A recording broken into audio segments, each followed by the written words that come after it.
karasu. Amarya ta.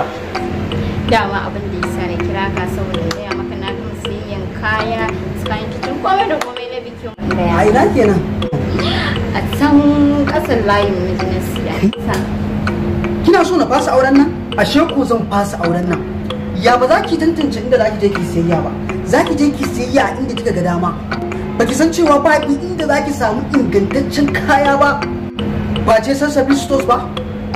Salsabil Stores su ne nan suke da ingantaccen kaya. Kama da kayan kicin, kayan ɗaki da sauransu kayan amfani. Ke hatta ma kayan jarirai da kayan yara ba abinda ba za ka iya samu a Salsabil Stores ba. Ni ba zan ma ɓoye miki ba gaskiya kin bata min rai. Kin bata min rai. To Allah ya baka haƙuri. Ka yi haƙuri.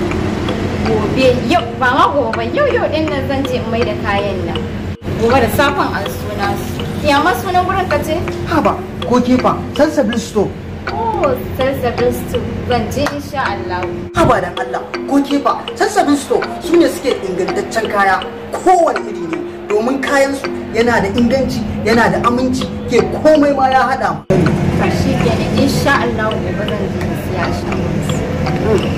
Da. Yama? Salsabil Store. Yawwa jama'a. Ba inda za ku samu kayan ɗaki, kayan kicin, kama daga komai da komai, kai har kayan jarirai face Salsabil Store. Kar ku manta suna nan ne a kasuwan bacci daidai Runabout da ke garin Kaduna. Kar ku manta kuma ku sani inda inganci kuke so sai Salsabil Store. Yan uwana maza da mata ku je domin ku siya kaya.